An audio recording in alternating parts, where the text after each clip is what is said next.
सबके मन में यही प्रश्न उठता है कि मन में गलत और गंदे विचार क्यों आते हैं। ऐसे ही गौतम बुद्ध के एक शिष्य के मन में यह प्रश्न उठा। जब उसके मन में यह प्रश्न उठा तो वह गौतम बुद्ध के पास गया और गौतम बुद्ध से बोला, तथागत, मन में गलत और गंदे विचार क्यों आते हैं और इन्हें कैसे रोका जाए। शिष्य की बात सुनकर गौतम बुद्ध मुस्कुराते हैं और कहते हैं, इस पर बात करने से पहले मैं तुम्हें एक उदाहरण के माध्यम से समझाता हूँ। मान लो तुम किसी के घर भोजन पर जाते हो, वहाँ तुम ऐसे चीज खा लेते हो जो सेहत के लिए अच्छी नहीं है, उसमें कुछ मिलावट है या फिर उसमें हानिकारक जीवाणु पनप चुके हैं। ऐसी चीज खाने के बाद तुम्हारी तबीयत खराब हो जाती है और तुम्हें बुरी तरह से गैस बनने लगती है।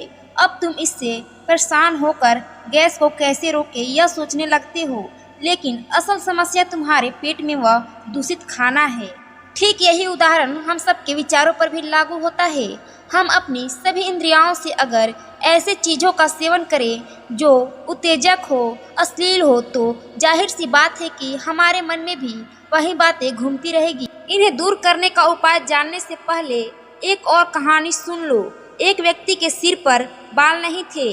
उसे एक वैद्य मिला जिसने दावा किया कि वह उसके सिर पर बाल उगा सकता है, लेकिन उसे बदले में 10 लाख सोने के सिक्के देने होंगे। गंजा व्यक्ति पैसा देने के लिए तैयार हो गया, लेकिन उसने कहा कि अगर उसकी दवा से बाल नहीं उगे तो इस पर वैद्य ने कहा वह उसे बदले में दोगुना पैसा देगा। गंजे ने 10 लाख सोने के सिक्के दे दिए और दवा लेकर चलने लगा। तो वैद्य ने उससे कहा, दवा खाने की शर्त सुनते जाओ। दवा खाते समय मन में आम का ख्याल नहीं आना चाहिए। अगर आ गया तो दवा असर नहीं करेगी। गंजा व्यक्ति मान गया, लेकिन उसने जितनी कोशिश की कि उसके मन में आम का ख्याल ना आए, उतना ही उसे आम के विचार आने लगे। असल में मन का यही स्वभाव है कि उसे जितना दबाए वह उतना ही ताकतवर होकर उभरता है। यह सुनकर शिष्य बोला, तो तथागत, ऐसे में क्या किया जाए।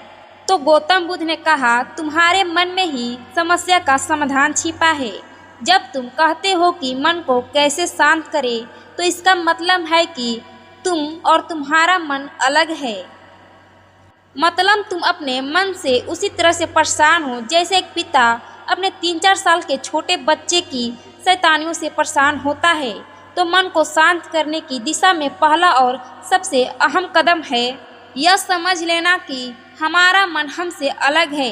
मन जो कुछ कह रहा है जरूरी नहीं है कि वह किया जाए, लेकिन वह दिमाग में इतना शोर मचाता है कि दिमाग का दही हो जाता है। कभी कभी इतना उकसाता है कि लोगों को क्रोध करना पड़ता है। ऐसे ऐसे लालच पैदा करता है कि लोग बिना विचार किए काम कर बैठते हैं और बाद में पछताते हैं। लोगों का मन जिद्दी बच्चे जैसा है, वह खुद कुछ नहीं कर सकता। वह लोगों के ही जरिए वह अपनी डिमांड पूरी करवाता है। उसकी एक जिद पूरी करने पर वह दूसरी जिद सामने रख देगा। ऐसे में लोग अपने मन को बढ़ावा देते हैं। यही कारण है कि मन में गलत और अश्लील विचार आते हैं। इससे छुटकारा पाने का मात्र एक ध्यान ही उपाय है जिससे अपने मन पर लोग काबू कर सकते हैं। गौतम बुद्ध की यह बात सुन शिष्य बुद्ध को प्रणाम करता है और कहता है, तथागत, मैं इन बातों का ध्यान रखूंगा और अपने मन पर विजय प्राप्त करूंगा।